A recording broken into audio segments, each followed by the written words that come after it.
Hi, and welcome to Quilting with Lori. My name is Lori Dickman, and today I'm going to be sharing with you block number 49 of my 52-week series of Scrappy blocks. This series is where I'm teaching you how to pull scraps from your stash so that you can make beautiful blocks, which ultimately will make beautiful quilts. Let's see today's block. It is called Streak of Lightning. And I love this block. It's simply 2.5-inch squares, very easy to do, and we all have 2.5-inch squares, right? So let's see how this block goes together. Here on my tabletop, you'll see the block. You'll see some squares, 2.5-inch squares I've pulled from my stash. You'll see a PDF, and this is a PDF with the instructions for the block, which you need to pull from your stash, as well as a sample of an idea for a quilt using this block. I always like to offer that. This PDF is attached in the description box below. Make sure you either print it or save it so that you'll have this available for future.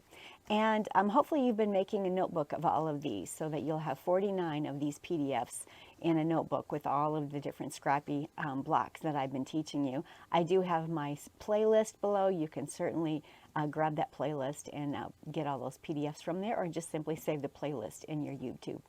Now let's also take a look at a book set that I have. There is a video tutorial that I'm going to link below in the description box.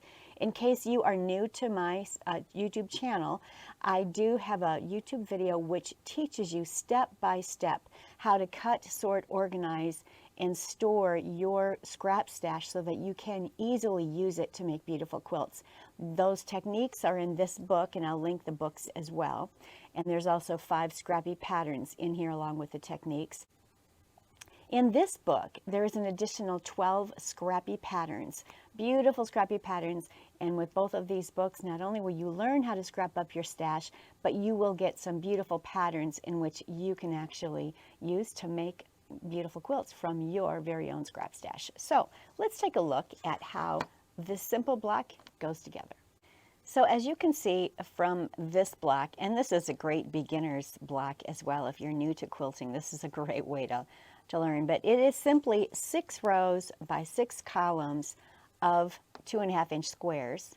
When they're sewn into the quilts or into the block, they become 2-inch squares because of the seam allowances. But there's a total of 36 2.5-inch squares that you'll pull from your stash. What I have done is I've pulled black for the lightning streaks. And you can put this block together in so many ways. I challenge you to have fun making some of these blocks up and then finding different designs that you can place it in. They're really, really fun. One of the designs is what I've shared with you here. And that's a fun one. It doesn't look like the streak of lightning here, but it sure is a beautiful quilt. So that is one idea, but there are many, many others. You can keep your streaks of lightning going in diagonal rows across your quilt, whatever you'd like to do. There are a total of the darks. In my case, I've pulled blacks for my dark, 16 of those. And I've actually just grabbed a bunch of them from my stash. I didn't really count them out. And then you're going to need a total of 20 of the lights and brights and mediums, whatever you choose to pull from your stash. So total 20 here, 16 here, 36 squares are needed to make this block. And all I have done is simply followed the pattern on this PDF, and I laid out my rows based upon the pattern. I just started row 1, row 2, row 3, row 4, etc. And you'll find that the zagged lightning streak is right here, and here's another one, and then there's one black block up here. There are 3 diagonal rows of colors, if you will, here, 2 diagonal rows there, and 1 there. So that's the block. That's how it goes together. And you could actually, if you decided you just wanted 2 rows of color here and you wanted this to be black, you could certainly do that. It would create even more designs. So really have fun with this. get your scrap stash out, grab all your 2.5-inch blocks, or you could do this in 3.5 or 4.5, whatever you choose. By using larger squares initially, you're going to end up with a much larger quilt, which is great if you're looking to make a large quilt. But have fun on your design wall or on the floor. Start playing around with the blocks, see what you can create. But right now, I'm going to share with you how I've laid out this particular design so you can see how it's put together.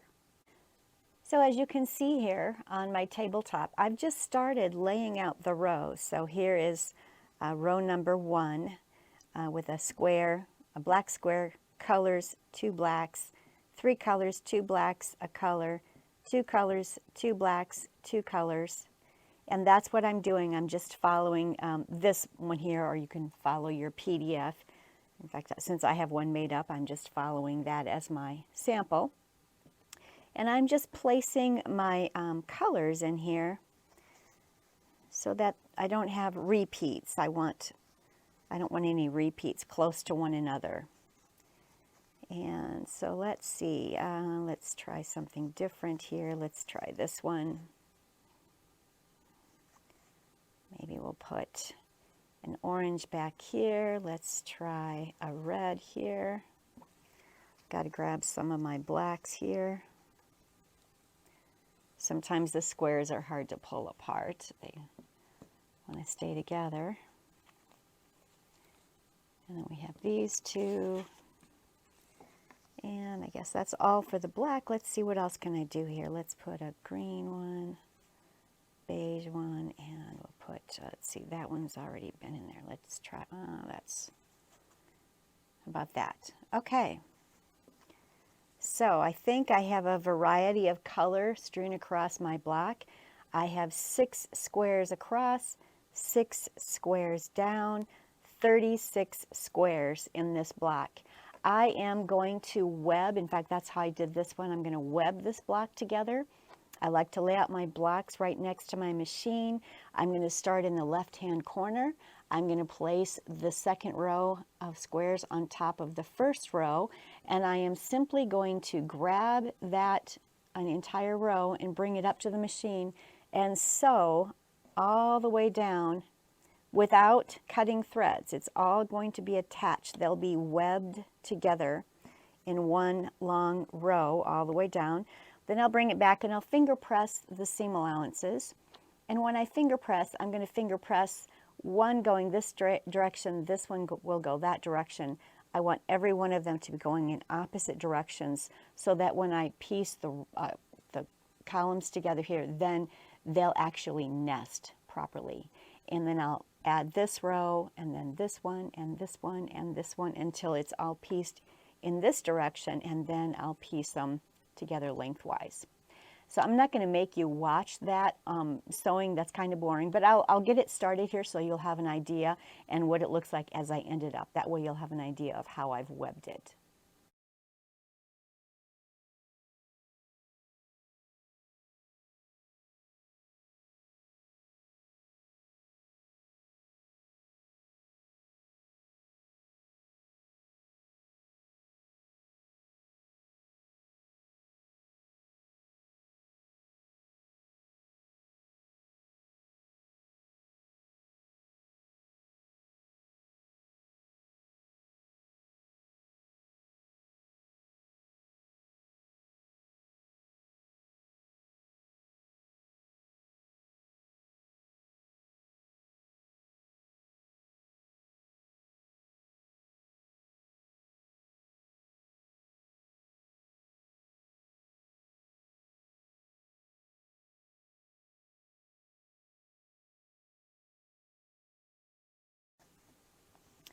The first 2 columns are now sewn together. Now I'm going to attach it, and it's all webbed together, as you can see.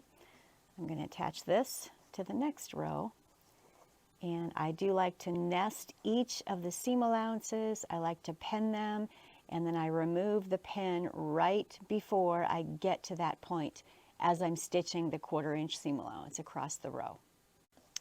The block has been webbed together. We've got 6 rows, 6 columns, 36 squares total.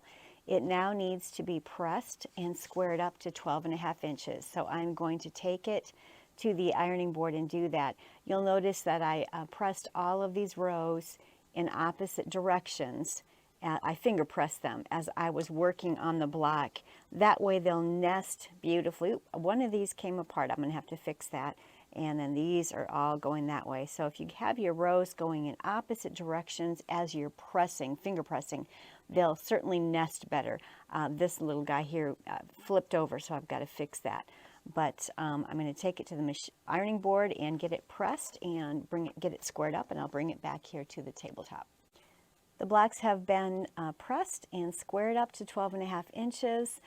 They go together with the streaks of lightning in this fashion. There's so many different ways you could play with this. Let me see, how did I do this? I twisted this around, and I believe this is how I started to create this design. So have fun, play with it, see what you can come up with. It is a beautiful block, a great way to use up 2.5-inch squares. And I think a lot of us have 2.5-inch squares in our stash that we can use up. So you could sash each one of these. Just have fun. I hope that I'll see comments from each of you about how you plan to use the block, and I would love to see pictures from each of you of how you're putting your blocks together and your quilts together on my Facebook page, and it's a group page, Quilting with Lori, Scrap Up Your Stash. So I'll have links below on that. Please check that out as well. Hope you've all been enjoying learning a new Scrappy block every week for the last 49 weeks. We have a few more weeks left, and I've got some fun things in store. Don't forget to grab that PDF and have that as part of your either your notebook, or save it, print it, however you're planning to do that. Save the playlist on my YouTube channel. And if you're needing some, to check out the YouTube tutorial on the techniques and how to cut, sort, organize, and get your scrap stash put together, you can certainly watch that YouTube video. This book set is also linked below. And enjoy, have fun scrapping up your stash to make some beautiful quilts. And until next time, happy quilting.